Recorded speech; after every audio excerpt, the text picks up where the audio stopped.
Dieu de nous réunir en tant que frères. Voilà, pour vraiment une raison vraiment assez spéciale. Donc nous allons demander aux uns aux autres de mettre les téléphones portables sur mode silence, de vérifier pour une dernière fois pour vraiment ne pas perturber le culte. Donc nous allons prier pour introduire la chorale. Éternel notre Dieu, éternel notre roi, notre rédempteur, toi le Dieu tout-puissant, le Dieu créateur du ciel et la terre et tout ce qu'elle renferme. Et ce soir, Seigneur notre roi, c'est avec humilité que nous venons devant ta face. Nous venons encore une fois de plus, Seigneur, te témoigner notre reconnaissance. Notre reconnaissance, Seigneur notre roi, pour la vie que tu as donnée à chacun de nous. Seigneur, pour l'être et Seigneur notre roi, le mouvement. Merci, Seigneur, pour tes hauts bienfaits dans nos vies. Et ce soir, comme je le disais d'entrée, Seigneur, il t'a plu de nous réunir, Seigneur notre Dieu, ce soir en tant que frère, en tant qu'homme, Seigneur notre Dieu, parce que tu as encore, Papa, des choses à nous communiquer pour l'avancement de ton royaume.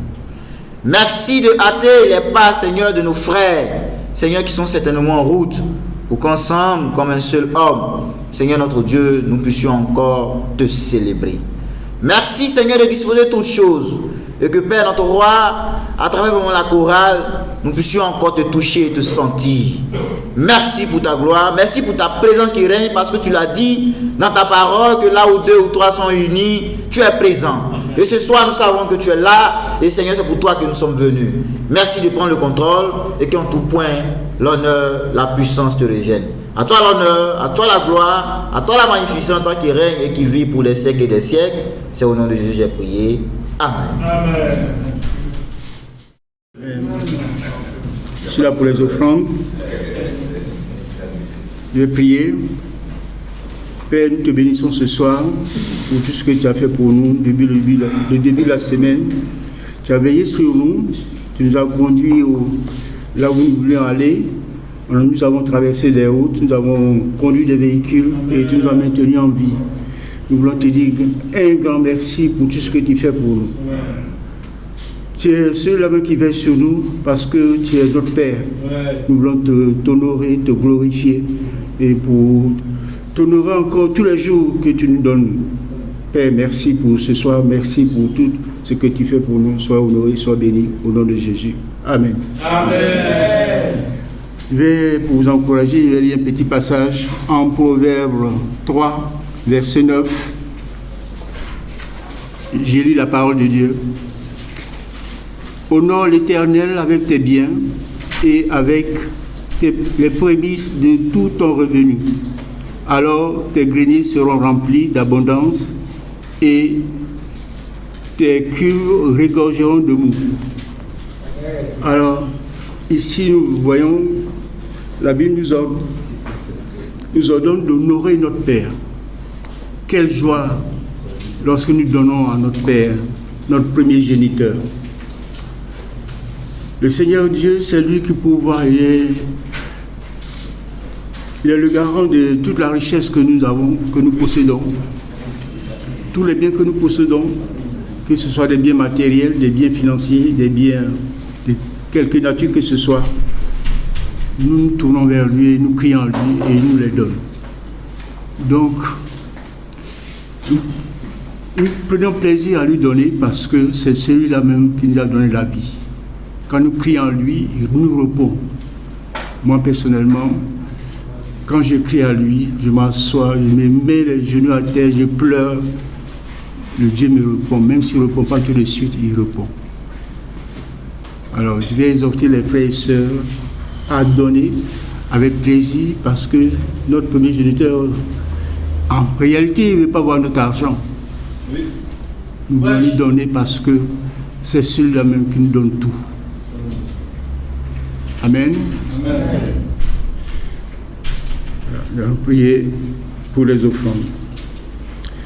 Père, oui, tu nous donnes tout dans la vie. Quand nous crions à toi, c'est toi qui viens vers nous et tu regardes notre état et tu nous donnes sans rancune, avec joie. parce que tu nous as créés pour ne pas souffrir sur cette terre des hommes. Merci pour tout ce que nous allons donner. Sois honoré au nom de Jésus. Amen. Amen. Père, voici ce que tes enfants ont pu donner. Bénis les mains qui ont pu te donner. Bénis celles-là aussi qui n'ont pas pu te donner ce soir. Sois élevé, sois béni au nom de Jésus. Amen. Amen. De l'Église, les leaders, les dirigeants, les chefs de famille, les pourvoyeurs, les futurs papas. C'est ça, non? Les futurs fiancés, futurs mariés, futurs diplômés. Ah, chacun peut trouver pour lui.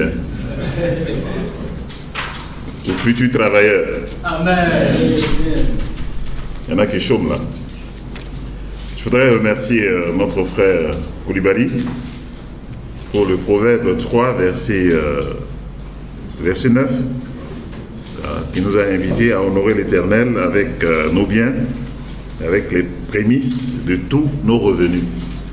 Voilà. Alors, derrière cet appel à donner, il y a une promesse qui nous est faite. Alors, les greniers seront remplis d'abondance. Voilà. Donc, la tentation, c'est toujours de pouvoir garder, mais nous devons libérer. Hein? Faisons des dépôts à Dieu aussi. Amen, frères et sœurs. Dieu nous a fait beaucoup de dépôts, faisons-lui des dépôts. Et alors, il nous bénira. Frères, chers frères, nous avons été vraiment secoués cette semaine, moi particulièrement, par les nombreuses mauvaises nouvelles que nous avons reçues de nos frères. Bon, c'est mauvaise nouvelle pour nous parce qu'il y a une séparation. Voilà. Mais c'est une bonne nouvelle pour nos frères et sœurs qui ont rejoint Dieu, voilà, dans le sein d'Abraham. Parce que la réalité, c'est que nous ne sommes pas faits pour vivre éternellement ici sur cette terre. Et donc, c'est tellement choquant de voir les nombreux décès que nous avons eus, et puis ça se suit, c'est vraiment très éprouvant. Voilà. Mais je voudrais vraiment vous encourager ce soir. Je vous dis que Dieu sait ce qu'il fait dans sa souveraineté. Et il décide de retirer la vie à chacun de nous, quand il veut, comme il veut, et là où il veut. Voilà. Notre sœur Sylviane Aka, pour nous, elle était aux États-Unis auprès de sa fille depuis 2024. Voilà. J'ai beaucoup échangé avec elle jusqu'en fin 2025. On échangeait sur beaucoup de choses et je lui disais à quel moment elle allait revenir. Donc, elle m'a dit, bon, en tout cas, de prier pour elle. Elle m'avait juste parlé d'un mal qui ressemblait à sciatique ou quelque chose comme ça. Mais je n'ai pas su à quel moment sa maladie s'est aggravée, au point où elle a été transportée ici. Elle est arrivée ici, à Abidjan, et elle est décédée ici, à Bingerville. Donc, c'est dans nos recherches, les sœurs surtout, puisqu'on n'avait plus de nouvelles d'elle depuis quelque temps, on s'est rendu compte qu'elle est arrivée ici et puis elle a été hospitalisée, opérée aussi. Et à la suite vraiment de cette opération, malheureusement, Dieu l'a rappelé. Donc hier, c'est hier. Voilà, hier. Voilà, donc c'est ça qui est arrivé. Mais ce que je voudrais vraiment dire, pour ceux qui ont connu Sylviane, on l'appelle Maman Sissi, c'était une femme très généreuse. Voilà. Bon, vraiment pour ceux qui l'ont côtoyée et qui savent. Moi, c'est aujourd'hui que j'ai su, par exemple, vous savez, le pupitre qui est vitré, que nous avons là. Alors, elle n'a jamais voulu qu'on dise que c'est elle qui a offert ça. C'est ça. Voilà. Elle n'a jamais voulu. Aujourd'hui, on peut dévoiler ça parce qu'elle n'est plus là. Voilà. Pour ceux qui viennent dans mon salon, il y a des fauteuils qui sont dans mon salon, qui sont depuis des années. Ces fauteuils-là viennent de Sissi. Voilà. Je n'ai pas reçu directement d'elle. Elle avait offert à l'époque à Nicole Cérébédé. Voilà.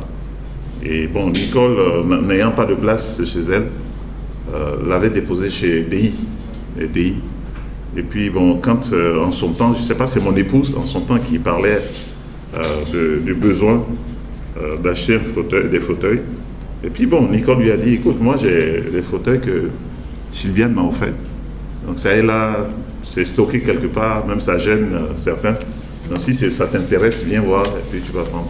Donc nous on a récupéré, on a repeint, on a changé comment on appelle, la couverture et tout ça. Mais ça est là depuis et ça, on s'en sert. Donc c'est une femme de valeur qui vient de nous quitter. Voilà, donc rendons gloire à Dieu pour elle.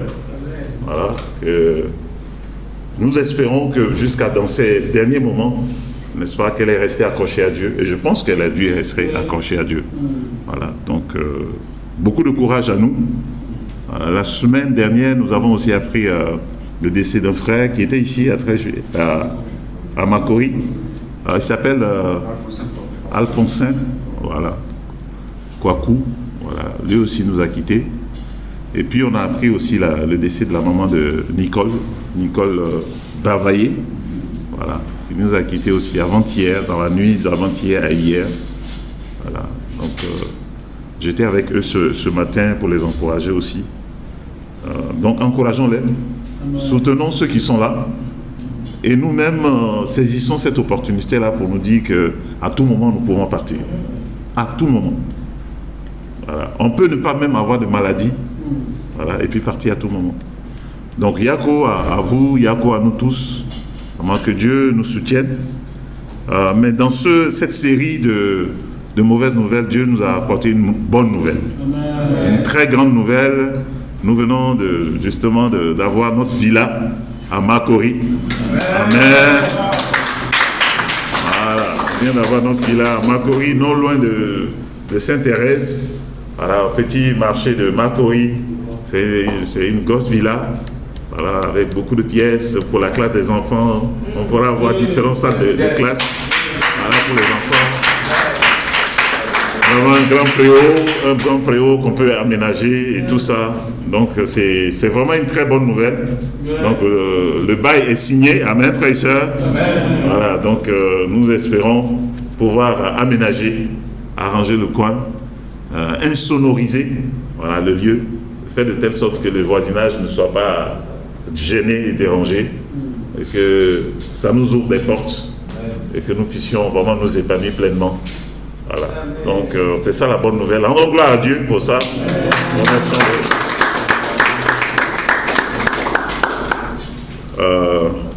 Laissons la tête et prions. Seigneur, nous te rendons gloire pour ce soir.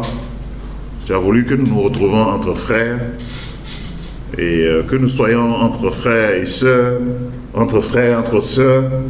De toute façon, Seigneur, tu es au milieu de nous. Tu diriges nos pas et chaque fois que nous nous retrouvons pour te rencontrer, tu as quelque chose à nous dire, tu as des convictions à nous transmettre, tu as vraiment de l'amour à nous manifester, tu as des choses à travailler dans notre caractère, dans notre manière de vivre, tu veux que nous soyons comme ton Fils Jésus.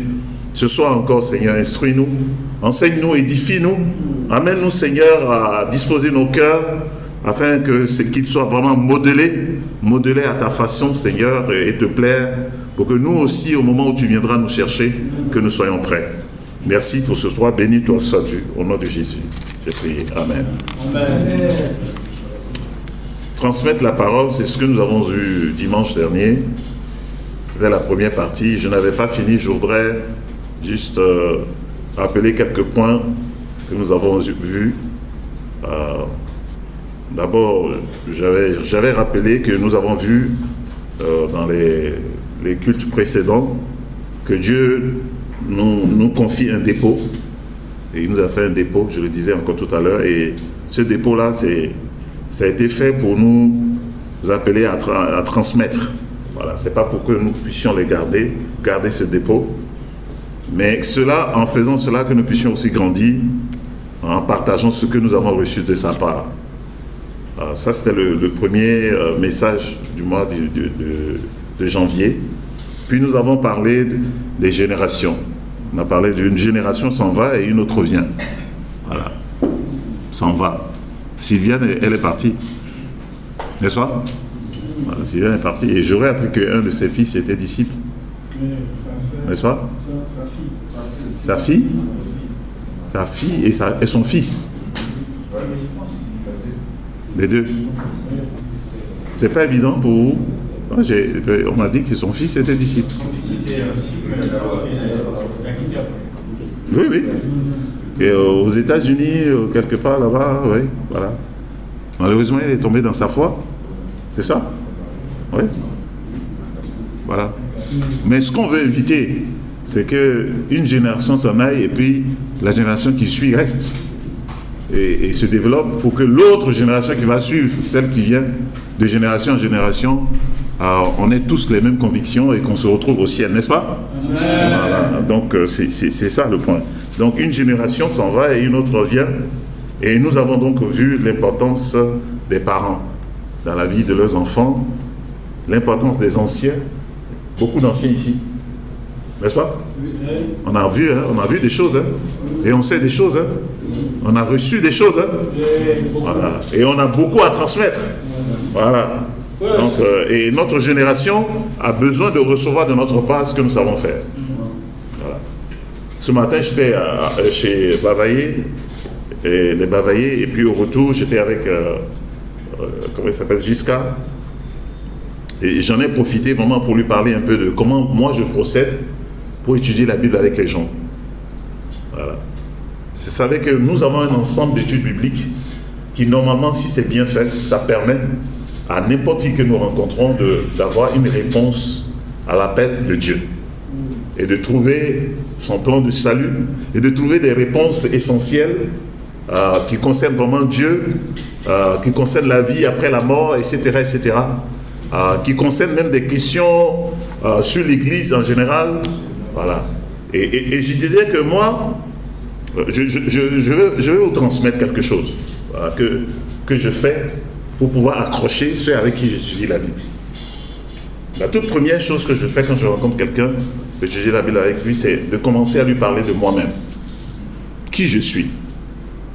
Parce que quand vous voulez étudier la Bible avec quelqu'un, vous voulez connaître la personne. N'est-ce pas? Oui.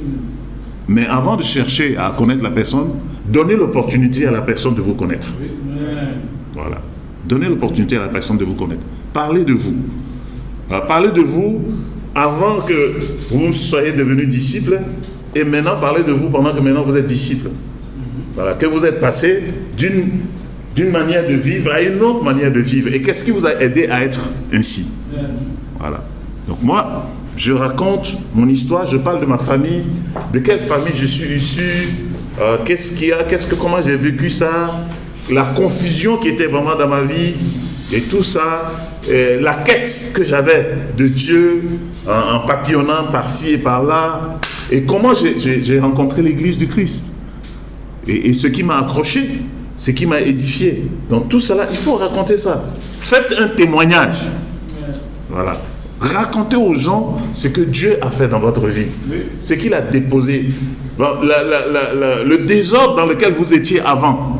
N'hésitez pas à le dire. Voilà. Mon environnement, ma famille, le type de famille que j'ai. Voilà.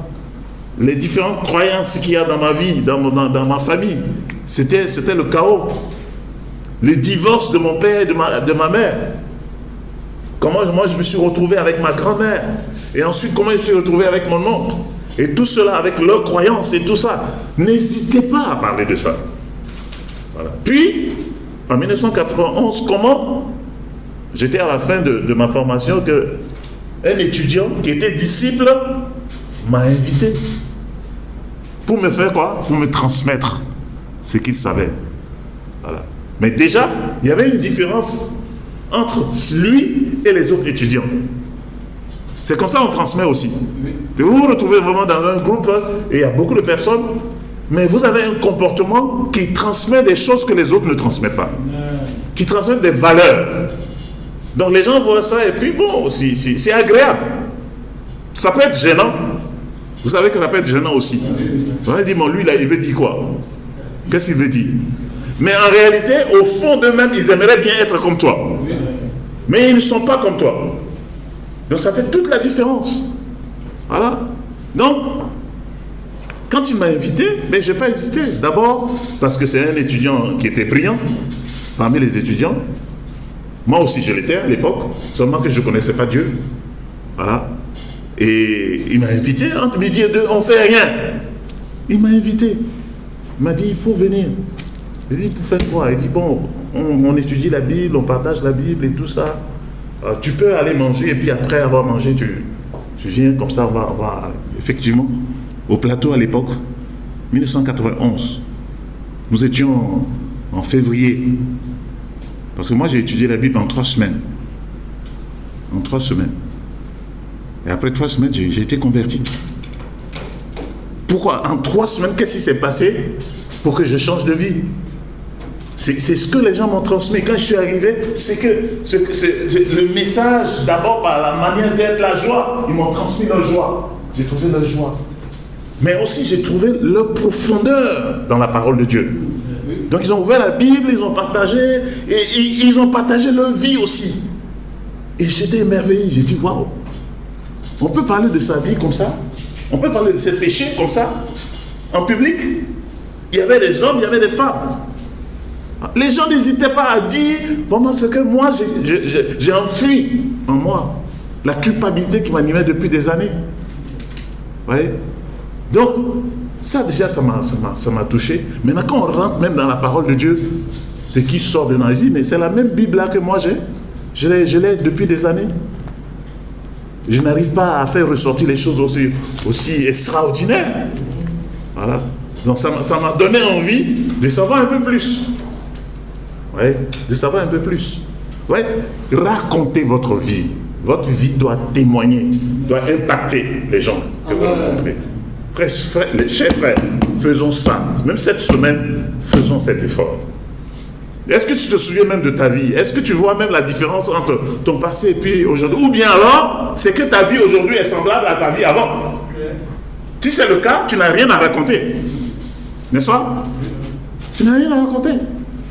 Mais nous avons tous des choses à dire. Donc moi, je commence par ça. Et je rentre vraiment dans les détails. Je peux prendre 30 minutes à parler de moi. Vous voyez, quand vous avez fini de faire ça, le gars, il dit, waouh, il a envie d'être comme toi. C'est pas ça? Oui. Parce qu'il est religieux, il est tout ça là, mais lui, il lutte encore avec ces choses-là. Donc quand on a fini de faire ça, il dit, mais bon, est-ce que tu peux me parler un peu de toi? Je veux vraiment te connaître un peu. Il est à l'aise. Vous savez pourquoi il est à l'aise? Parce qu'il n'a rien à cacher. Parce que toi, tu as dit que tu as péché.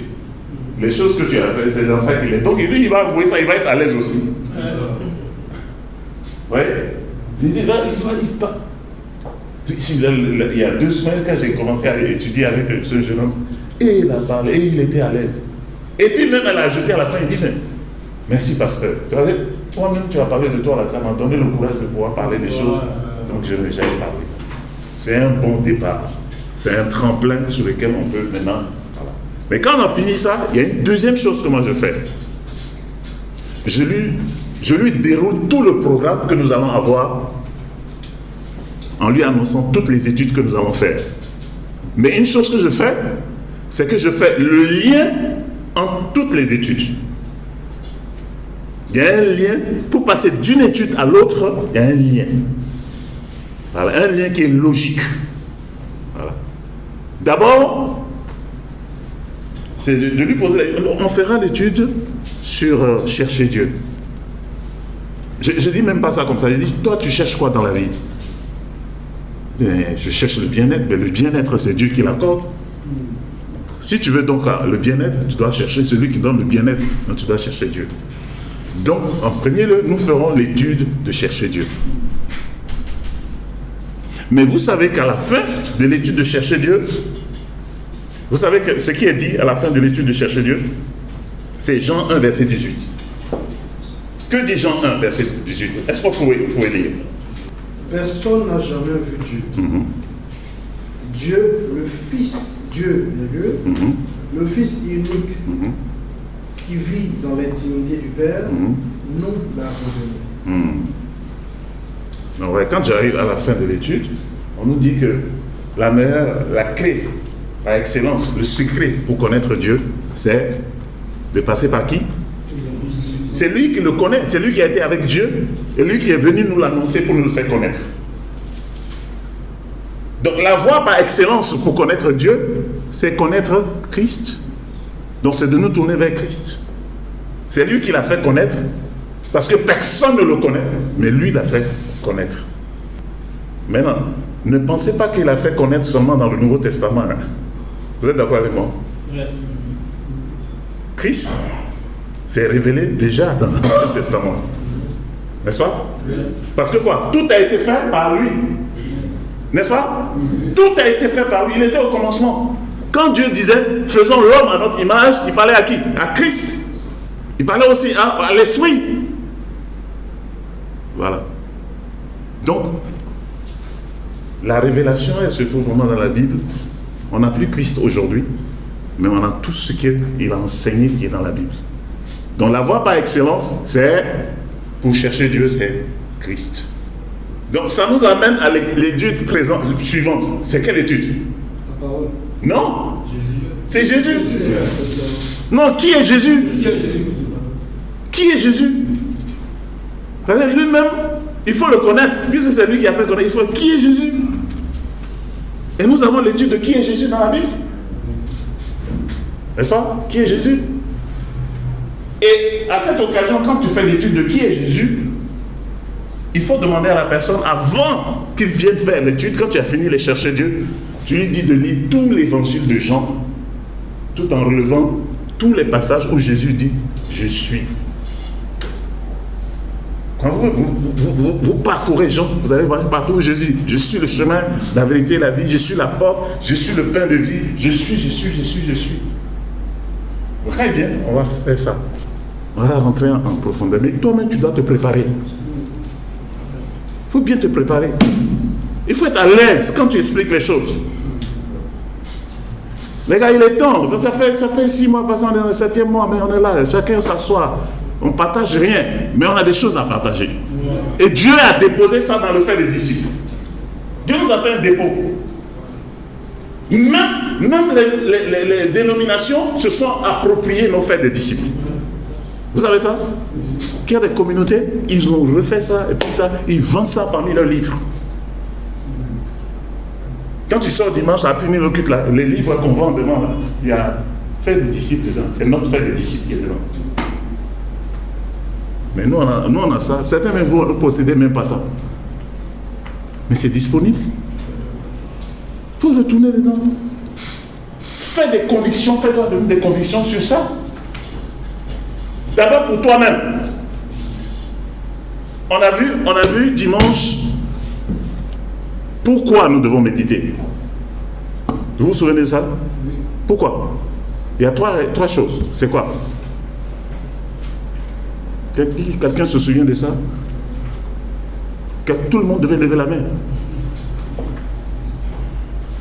Tout le monde. 3 choses, oui. D'abord, notre bien-être. Il y a le fait d'être. Le fait d'être. Voilà, le fait d'être. De savoir. De savoir. Et de faire. Oui. C'est pas compliqué, ces 3 choses-là.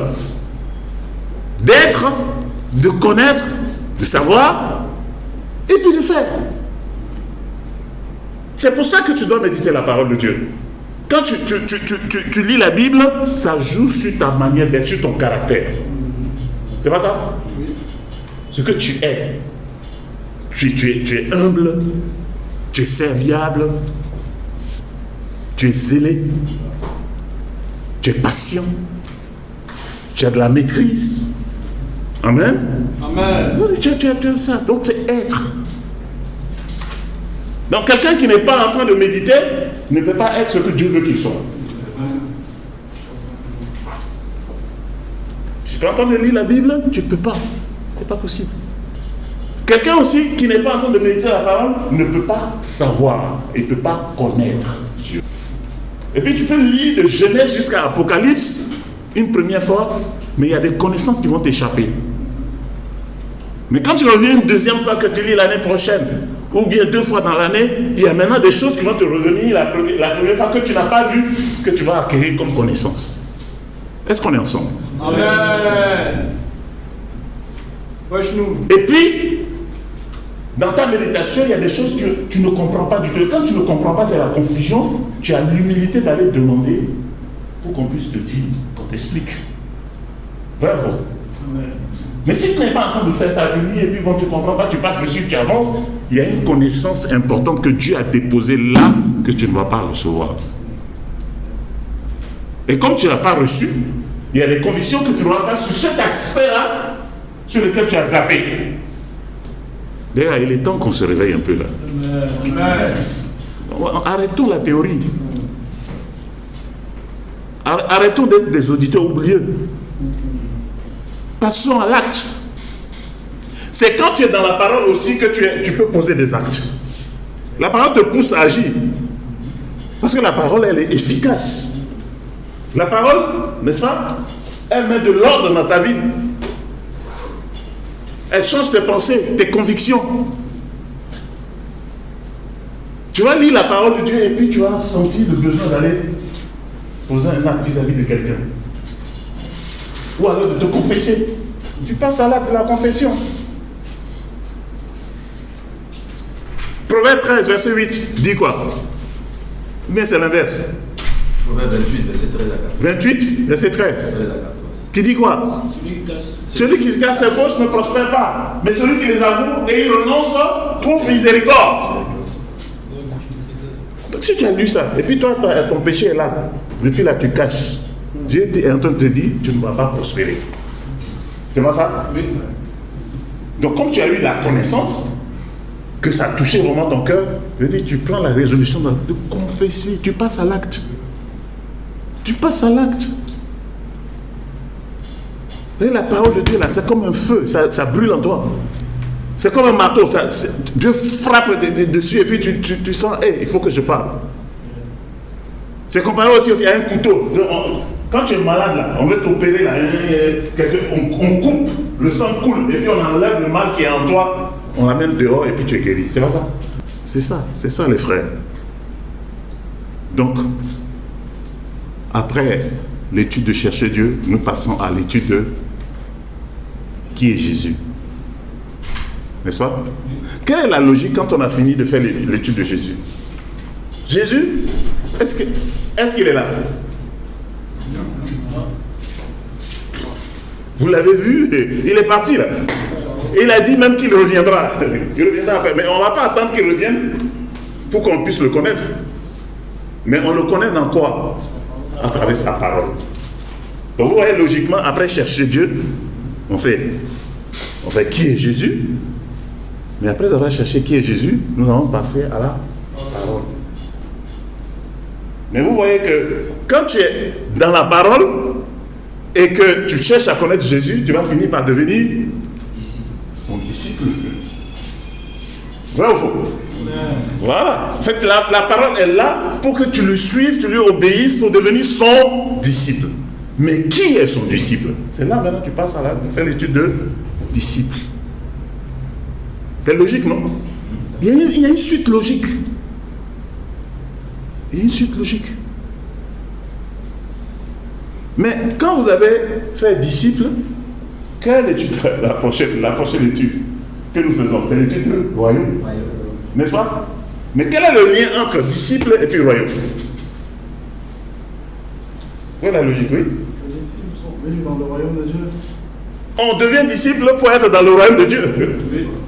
Pour être membre du royaume de Dieu. On ne devient pas disciple de Jésus pour la forme, comme ça. Parce qu'il a dit qu'il s'en va et nous prépare une place. Et il viendra nous chercher et nous serons avec lui éternellement. Donc, tu es disciple pour être dans le royaume, dans l'éternité. Mais c'est quoi le royaume? Ça, tu fais maintenant l'étude du royaume. Il y a une logique. Il y a une logique. C'est quoi le royaume? Et tu dois savoir bien faire l'étude du royaume. C'est pas évident. Si tu n'as jamais fait l'étude du royaume et que tu veux prendre les notes comme ça pour faire, ça va chauffer chez toi. Tu sais ça? Qui ici a déjà fait l'étude du royaume avec quelqu'un? Il y en a beaucoup qui ne savent pas faire. Alors que c'est déposé, ça est là. Tu dois avoir des convictions sur le royaume. Et puis expliquer ça à quelqu'un. Et quel est l'objectif de l'étude du royaume? Qui peut me dire quel est l'objectif de l'étude du royaume? Quand on a fait l'étude du royaume, à la fin, on aboutit à quoi? Oui. Comment on vit dans le royaume? Bon, comment on vit dans le royaume, c'est plutôt dans l'église. Mais l'étude du royaume, c'est pas encore comment on vit dans le royaume. Oui? Dans le royaume, là, on commence par quoi? Qu'est-ce qu'on commence? On commence à faire quoi quand on fait l'étude du royaume? On mise plus sur l'apparition du royaume, l'origine du royaume. On parle d'abord des promesses à venir. N'est-ce pas? De tout l'Ancien Testament, qu'est-ce que l'Ancien Testament dit du royaume? Et puis après, qu'est-ce qui se passe? On a l'accomplissement de ces promesses-là dans le Nouveau Testament. C'est pas ça? Mais quel est le but de tout ça? Quand vous finissez l'étude du royaume, là, à la fin, là, quel est le but? Qu'est-ce qu'on fait ressortir? On parle des prophéties messianiques, oui. Par leur accomplissement, oui. Pour montrer que Jésus est le Messie, oui. Et qu'il a bâti l'Église. Ok. On finit, je pense, vu que le royaume, ça peut être un terme un peu vague dans l'esprit de celui qui étudie. On fait le corollaire, pour montrer que l'Église est le royaume de Dieu. C'est vrai, on fait ça, mais il y a un aboutissement. Oui. Je pense que l'aboutissement, c'est de montrer comment entrer dans le royaume. Et le royaume étant là, il faut y entrer. Voilà. Vous avez besoin de retourner à vos... Oui. Y entrer et demeurer. En fait, c'est ça, c'est vrai. Ça, c'est vrai. Mais le vrai but de l'étude du royaume de Dieu, c'est de montrer que la Bible est digne de confiance. Pourquoi? Parce que ceux qui ont parlé de la prophétie et ceux qui finalement qui ont annoncé l'accomplissement de la chose dans les moindres détails, quand vous faites l'étude du royaume, qu'est-ce qu'on fait? Moi, je dis toujours aux gens, cette étude que nous avons faite, c'est une étude d'un commissaire de police qui veut faire une enquête sur un criminel. Vous me suivez? Oui. Donc quand il vient sur les lieux, il parle aux témoins. N'est-ce pas? Il récolte les informations concernant, il dit, ah mais, qu'est-ce qui s'est passé ici? Il dit, ah mais c'est un monsieur, il est venu ici, il a fait ceci, il a fait, et puis il a égorgé le gars, voilà, il est mort et tout ça. Mais qu'est-ce que le policier fait? Qu'est-ce qu'il cherche? C'est des indices, non? Il cherche des indices. Il dit, il est comment? Par exemple, il dit qu'il est grand de taille, il a une balafre sur la joue droite, et puis il boitille un peu, tout ça. C'est un gros fumeur, on a senti, il fume, et tout ça. Puis il a porté un manteau rouge. C'est vrai? On cherche les indices. On cherche les indices du royaume de Dieu. Et puis, quand le commissaire est sur le terrain, s'il voit quelqu'un avec un manteau rouge, est-ce que ça veut dire que c'est son voleur? Parce qu'il y a beaucoup de gens qui portent un manteau rouge. S'il rencontre quelqu'un à la fois qui a un manteau rouge et balafre sur la joue droite, est-ce que c'est forcément le criminel? Il faut que tous les éléments qu'il a recueillis auprès des témoins se retrouvent sur un seul individu pour qu'ils disent, ah, voici mon voleur ou bien voici mon criminel. C'est pas ça? Le présumé.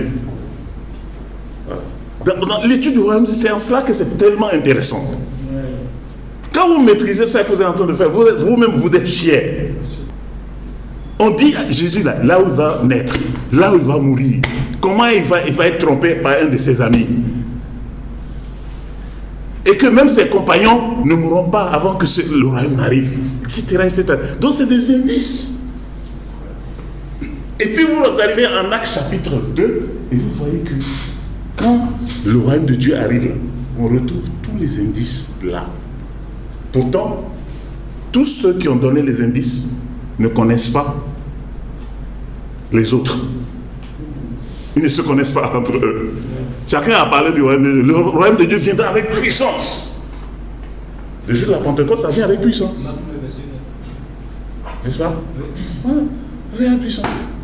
Donc c'est tout ça, c'est tellement intéressant. Moi, quand j'ai fait cette étude, j'étais tellement émerveillé. Mais qu'est-ce que ça prouve?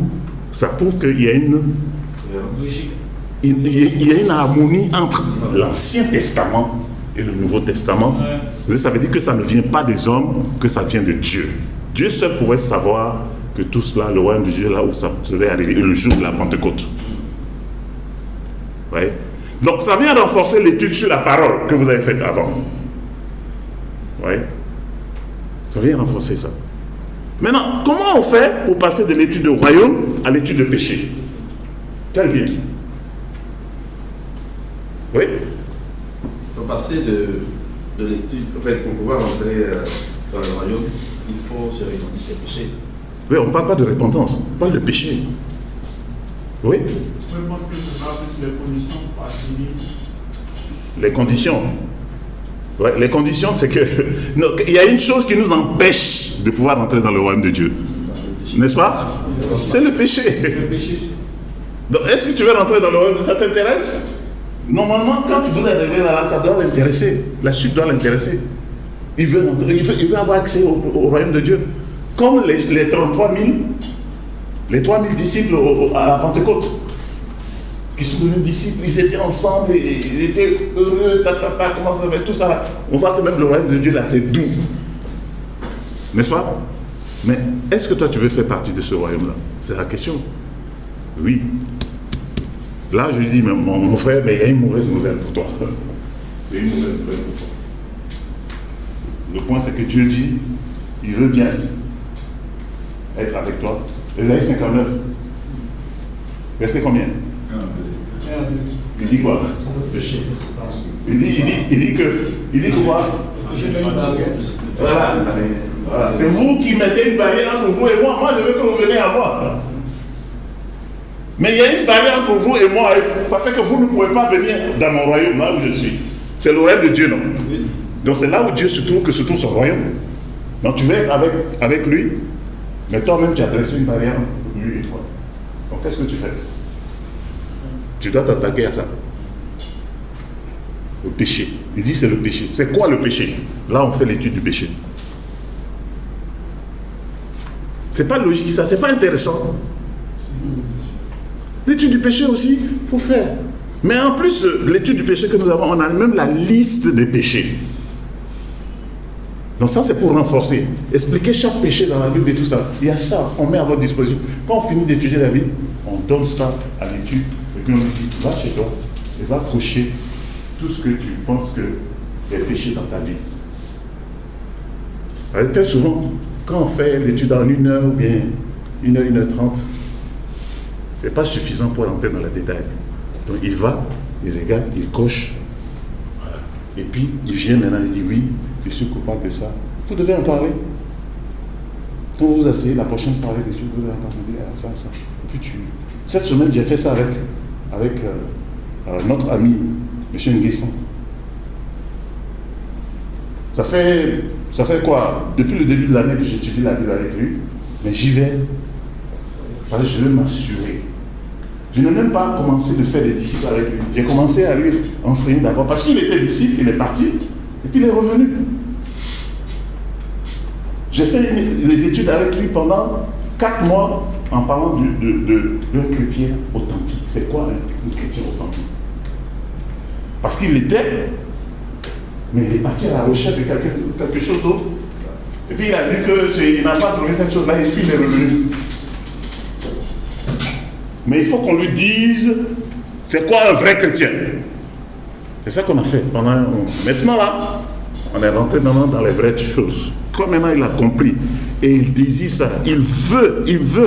Non, il veut. Mais, donc j'aurais pu maintenant venir devant l'église et dire, je vous présente notre frère qui a été restauré. Est-ce que c'est suffisant? Il y a une barrière qui s'est dressée entre lui et Dieu, et il faut qu'on en parle. Il faut qu'on en parle. Mais je suis allé le voir après une semaine de réflexion, on s'est assis. Et puis, point. Il faut poser la question, il faut oser poser la question aux gens. Il dit ça là. Immoralité sexuelle, tu es dedans, oui, tu n'es pas dedans. Maintenant, si toi-même tu es dedans, là, tu ne vas pas même avoir le courage de dire.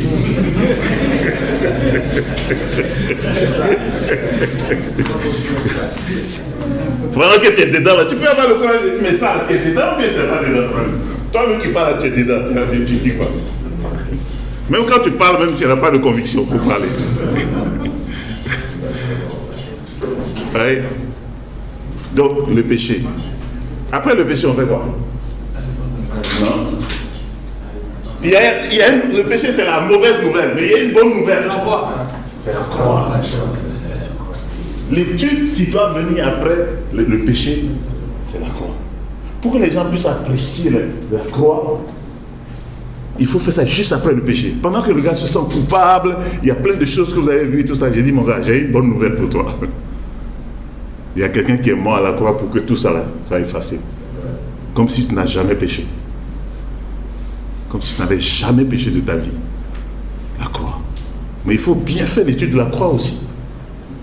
Moi, parfois même, je prends le film, je mets le film et puis on regarde ensemble. Et pas n'importe lequel.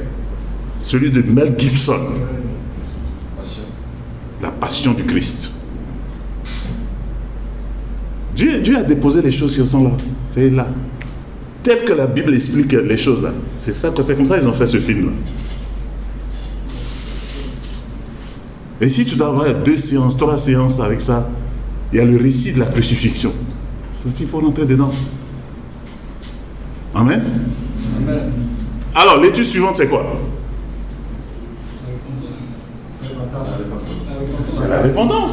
C'est la réponse du pécheur à la croix. Donc, en principe, tu es un pécheur. Et puis, l'amour du Christ t'a touché. La croix, tu dis que ça a touché. En fait, normalement, tu devrais chercher à te repentir. Fais l'étude de repentance. Et après la repentance, on fait quoi? Quelle est l'étude suivante? Hein? Jésus Seigneur. Non, c'est pas Jésus Seigneur. Jésus Seigneur, c'est encore devant là-bas. Hein? Ténèbres, lumière. Pourquoi? Pourquoi l'étude sur ténèbres, la lumière doit venir après la repentance? Après la repentance. Oui? Vous lui montrer que pour être sauvé, il faut se baptiser. Il faut lui montrer que la repentance seule ne suffit pas. C'est pas parce que j'ai péché avant, maintenant j'ai cessé vraiment de faire ce que je faisais, donc je suis sauvé. C'est pas suffisant. Tu dois être lavé. Et le seul moyen pour que tu sois lavé de tes péchés, c'est que tu dois participer à la mort, à l'ensevelissement et à la résurrection du Christ. Il faut être vraiment lavé, propre. Maintenant, quand tu es lavé, tu es baptisé, l'étude suivante, c'est quoi? Quand quelqu'un est baptisé, il devient quoi? Il devient membre de l'Église. Ça lui donne le droit d'être membre de l'Église. N'est-ce pas ça? C'est pas ça que Acte 2 dit. Donc, quand ils furent baptisés, voilà, ils étaient ensemble, ils persévéraient dans c'est l'Église. Donc, on fait l'étude de l'Église. Parce que maintenant que tu as été lavé, purifié, tu sais que tu fais partie du royaume de Dieu. Le royaume de Dieu, ce n'est pas encore venu là. C'est à la Pentecôte là, c'est venu, n'est-ce pas? Voilà. Mais c'est dans l'éternité que nous allons vivre, le royaume de Dieu. Mais tu entres dans l'Église, qui est le royaume de Dieu sur terre. Amen. Amen. Voilà. Et dans l'étude de royaume de Dieu, là, on lui explique quoi? On lui explique comment on vit dans le royaume de Dieu. C'est ça? Le standard. Il faut tout expliquer. Comment on vit dans le royaume de Dieu. Et qu'est-ce qu'on fait d'autre dans l'étude du royaume de Dieu? De l'Église. On enseigne les fausses doctrines. N'est-ce pas? Oui. Pourquoi il y a tant d'églises? Et puis juste après ça, on enseigne les fausses doctrines. On rentre maintenant dans la fausse doctrine. On dit, bon, pourquoi il y a tant d'églises? Il faut qu'il sache, qu'il fasse la différence. Et c'est là que tu lui donnes la possibilité de, là où il était là, qui n'est pas vraiment dans la vérité. Mais entre parenthèses, avant de faire l'étude de lumière et ténèbres, je vous conseille toujours de faire la ligne de vie. Qui sait ce que c'est? La ligne de vie. Donc les autres là, vous ne connaissez pas. Qui connaît? La ligne de vie, c'est ce qui vous permet de confronter votre ami. Parce qu'il va te dire, mais moi j'ai été baptisé. J'ai été baptisé quand j'étais enfant. J'ai été baptisé, bon, parce que j'étais adulte même. J'ai été baptisé. Mais la ligne de vie vous permet de voir si sa conversion telle qu'il a conçue, telle qu'il a vécue, est conforme avec la conversion biblique. Parce que lui éternel vous montre ça. Hein. Qu'est-ce que tu fais? Tu crois, n'est-ce pas? Tu crois? Tu fais quoi? Tu te répands, n'est-ce pas? Tu te fais baptiser. Tu obtiens le pardon de tes péchés et tu obtiens aussi le Saint-Esprit. Donc, dans la ligne de vie, il faut mettre la date de naissance pour commencer. Tu es né en quelle année? Deuxième chose, tu as cru en Christ à partir de quel moment? La date que tu as dit là, il faut dire. Il faut écrire ça. Tu écris ça à côté de sa date de naissance. Tu as cru, mais tu t'es baptisé quand? Quand est-ce que tu as été baptisé? Il peut dire, bon, je n'ai jamais été baptisé. C'est tant mieux. Puisque l'étude là-bas montre que c'est nécessaire pour lui aller dans la lumière. Donc, il doit, normalement, s'il a tout compris, il doit se faire baptiser. N'est-ce pas? Maintenant, tu t'es repenti de tes péchés quand? Tu as obtenu le Saint-Esprit quand? Tout ça, vous marquez et puis vous gardez. Quand tout est écrit là, tu peux ouvrir même ta Bible là, tu ranges bien rangé. Maintenant, tu fais l'étude de lumière éternelle. Quand tu as fini de faire lumière éternelle, je dis, mais dis-moi, est-ce que tu penses que ce qu'on vient de voir est conforme à ton plan du salut? Parce que certains m'ont dit, il a reçu le Saint-Esprit avant d'être baptisé. Ou bien il a reçu le Saint-Esprit après son baptême. Ou bien il s'est repenti après son baptême. Je dis, mais bon, regardons comparons. Est-ce que tu as suivi le plan du salut? Non, je vous dis, ça là, ça confond les gens. Il ne faut pas lui poser la question après avoir fait l'étude du lumière éternelle. Parce qu'en fait, tu lui as déjà montré le plan du salut. Et puis il va te dire, bon, j'ai fait ça, c'est la même chose que j'ai fait. Or, si tu as fait ça avant, j'ai la garantie qu'il n'a pas fait ça. Me dit, mon gars, qu'est-ce que tu penses? Est-ce que tu es sauvé? C'est oui ou c'est non?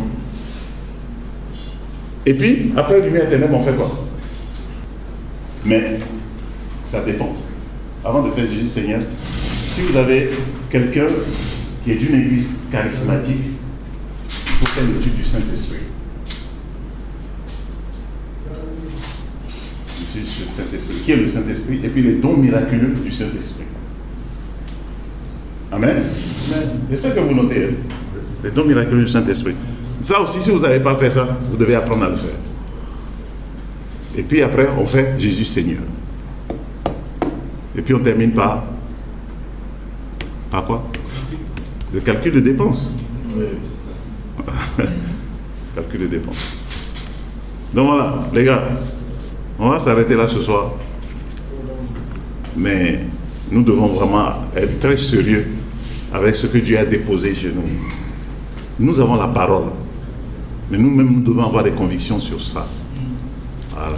Et nous devons méditer. Et dimanche, je disais que certains, vous êtes dans sur vos portables. Quand vous levez le matin, c'est dans le portable que vous méditez. C'est dangereux. Vous savez pourquoi c'est dangereux? Parce que quand tu prends ton portable, dès que tu ouvres, tu es tenté d'aller voir des messages. C'est pas ça? Et même pendant que tu es en train de lire ta Bible, tu vas recevoir des messages. Et tu es tenté d'interrompre ce que tu es en train de faire pour aller lire le message.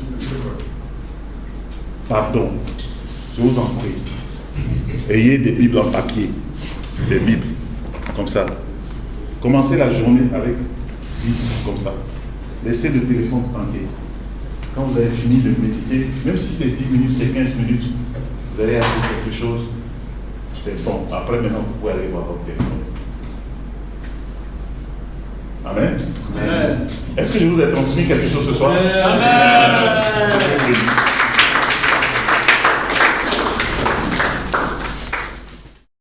Sans plus tarder,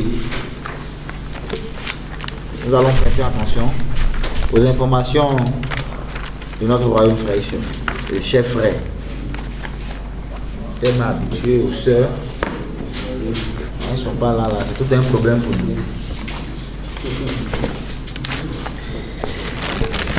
Dimanche prochain sera le 26 et jusqu'à preuve du contraire, retenons bien que nous serons ici. Voilà, nous serons ici. Il y aura certainement 2 cultes comme d'habitude. Mais pour ce dimanche 26, c'est assez particulier parce que les mariés vont faire le premier culte à 8h30. Et le ministère des célibataires et étudiants du TPM viendront à 10h30 pour leur culte spécial. Parce que ça sera suivi d'un séminaire. Et le thème de ce séminaire ce dimanche, c'est la transmission de l'autonomie. Donc, chers célibataires et étudiants, retenons bien vraiment ce programme et puis soyons à l'heure pour la gloire de Dieu. Amen. Donc, chers mariés, je vais encore répondre. Ce dimanche, c'est à 8h30. Voilà. Vous ferez le premier culte. Pour informer, il faut que l'information passe. C'est ça. Après, j'ai dit, tu envoies l'information. Franchement, samedi. D'accord. Tout le monde n'a pas l'information. D'accord.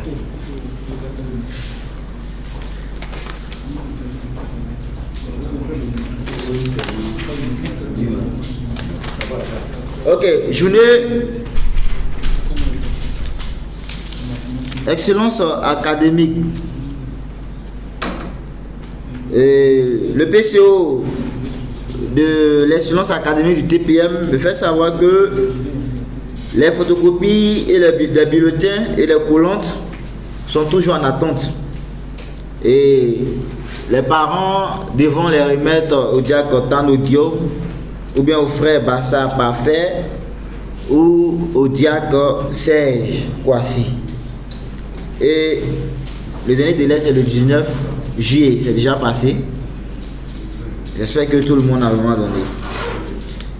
Et je rappelle que les frères, certains frères parmi nous ont reçu des comment je vais appeler ça, des demandes d'aide financière, voilà, pour organiser vraiment l'excellence académique.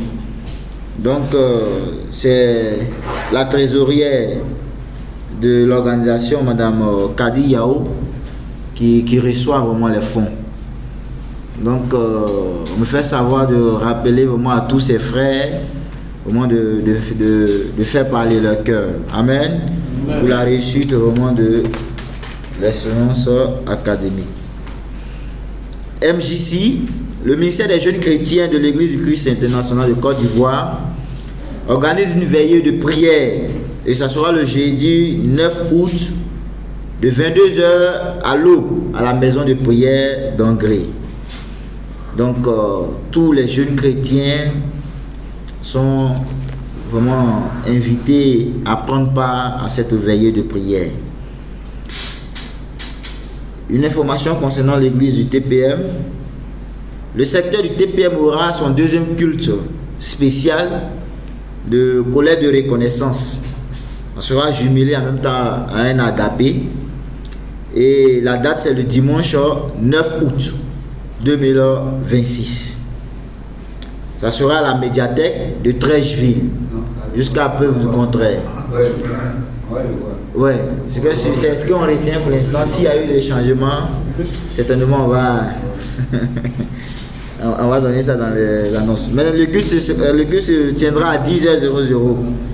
Donc frères et sœurs, comme le diacre le disait, c'est la deuxième tranche de notre collecte de reconnaissance. Donc préparons-nous afin d'écraser vraiment notre but. Amen.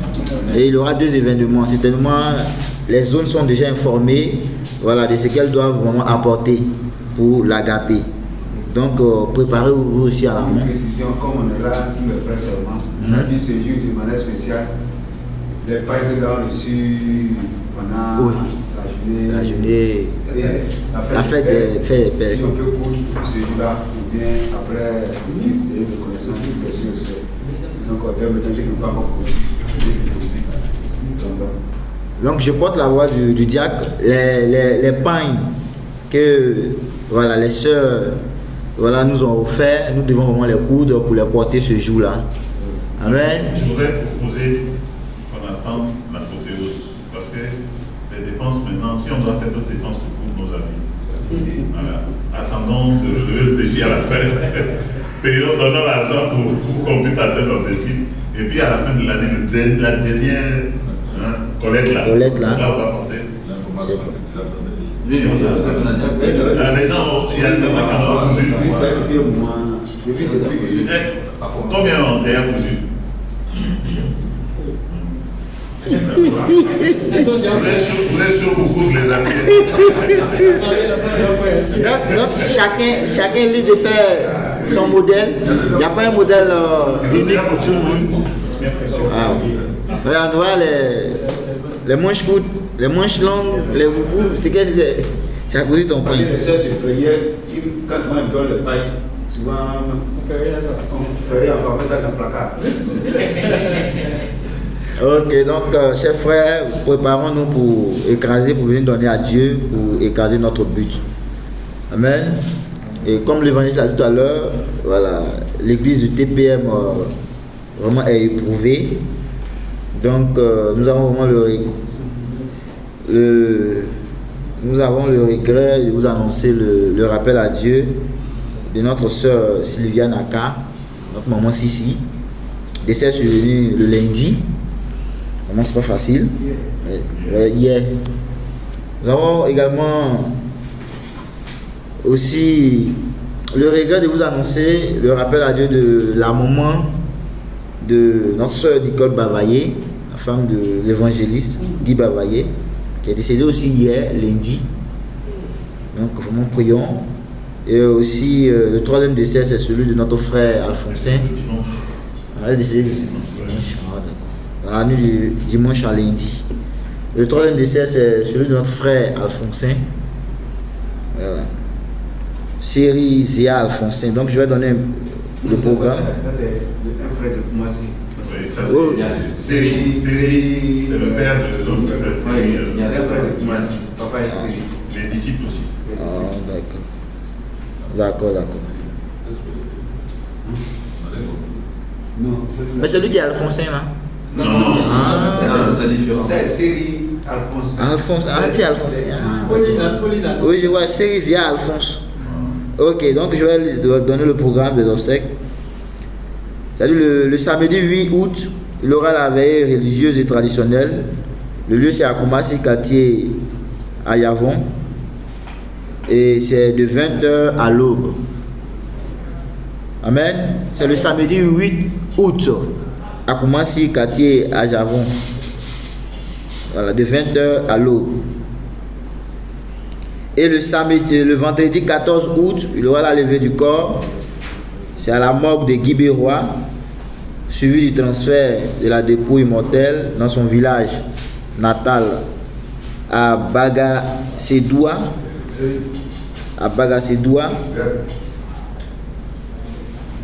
Il aura là-bas une veillée au village. Et le samedi 15 août aura lieu maintenant l'inhumation au cimetière du village. Donc frères, chers frères, apprêtons-nous, mobilisons-nous pour vraiment être aux côtés de la famille de notre frère. Amen. Amen.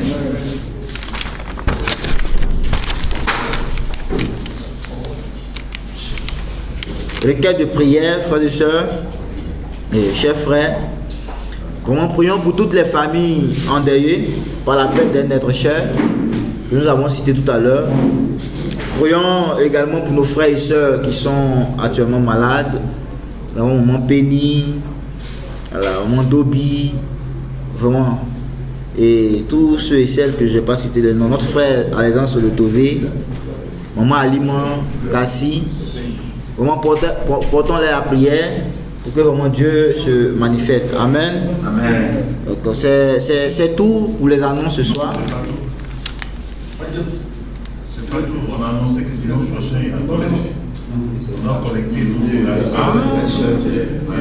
D'accord. Donc après tout. Oui, d'accord. Donc dimanche 26, il y aura une collecte spéciale pour notre soeur qui est atteinte du cancer. Elle est à Bobo. Donc, son nom m'échappe. Non, elle ne peut pas rester. D'accord. Donc, frères et sœurs, chers frères, apprêtons-nous. Voilà, mobilisons-nous pour cette collecte. Amen. Voilà, c'est ce dimanche-là, le dimanche 26. Donc, c'est tout. Et le dernier défi, c'est que je voudrais vraiment vous encourager d'ici dimanche de trouver quelqu'un avec qui vous allez commencer à transmettre vraiment le fait des disciples. Commencez, relevez le défi, ayez vraiment quelqu'un avec qui vous allez témoigner votre vie et puis commencez. Vous allez voir ce que Dieu va faire. Maintenant que Dieu nous a bénis avec un lieu de culte à Marcory, depuis que nous jeûnons, je pense que Dieu est en train de répondre. Je voudrais particulièrement remercier Amalaman, Jean-Philippe, qui a pris le devant des choses, et puis le diacre Serge Kwasi, qui était avec lui dès le départ, et puis aujourd'hui, Issa s'est ajouté à ça. Voilà. Dieu a travaillé parce que Issa est venu et tombé même connaissait la famille, quelques membres de la famille. Ça aussi, ça les a rassurés et ça nous a rassurés aussi. Voilà. Vous allez voir ce que Dieu va accomplir dans les jours à venir, dans les semaines à venir. Amen. Que Dieu vous bénisse. Frère, baissons la tête et prions. Éternel, notre roi, notre Dieu, nous voulons te dire merci. Merci pour ta grâce, Seigneur. Ce soir, tu nous as encore réunis en tant que frères pour nous donner un message, Seigneur. Père, tu ne parles pas en vain. Seigneur, tu nous encourages sur la transmission, Seigneur. Père, transmettre pour grandir. Papa, nous apprenons, Père, de bonnes choses, Seigneur. Père, oui, nous en tant que chrétiens, en tant que frères, en tant que disciples, Seigneur, Père, tu veux que nous puissions aller de l'avant. Père, ce soir, tu es revenu encore, Papa, sur oui, le fait des disciples, Seigneur. Père, nous l'avons feuilleté. Père, c'est important. Parce que c'est ce que tu as mis en nous, le dépôt, Seigneur. Père, nous devons, Papa, étudier ta parole avec, Père, nos amis, Seigneur. Père, en le faisant, Seigneur, ça nous-mêmes nous faisons du bien. Parce que, Seigneur, l'esprit qui en nous est rénové, Seigneur. Père, et nous avons la joie, Seigneur, de continuer à faire ton œuvre, Seigneur. S'il te plaît, Seigneur. Père, aide-nous, Seigneur, chacun d'entre nous aussi à avoir quelqu'un, Père, cette semaine, Père, pour pouvoir transmettre ta parole, Seigneur. Père, oui, Papa, tu dis dans ta parole que la moisson est grande, Seigneur, mais peu sont les ouvriers, Seigneur. Père, s'il te plaît, aide-nous, Seigneur, à nous réveiller spirituellement, Seigneur. Parce que, Papa, oui, nous ne réveillons pas, ça, c'est pas bon pour nous, Seigneur. Père, spirituellement parlant, nous nous endormons. Et, Seigneur, c'est pas bon, Seigneur. Père, oui, nous sommes des disciples, Seigneur. Et un disciple, Seigneur, fait d'autres disciples, Seigneur. Comme Jésus, Papa, notre Seigneur, nous l'a dit dans ta parole. Béni sois-tu. Merci de toujours, Père, oui, Papa, à meubler, Seigneur. Père, notre évangéliste, Seigneur. Père, donne-lui davantage, Seigneur. Instruis-le davantage, Seigneur. Afin que, Père, à son tour, il puisse nous donner ce que tu lui as donné, Père, pour notre grandissement spirituel. Au nom de Jésus, ainsi prier. Amen. Amen. Bonsoir, frère. Pour ceux qui n'ont pas de fait des disciples, je vais mettre ça sur la plateforme.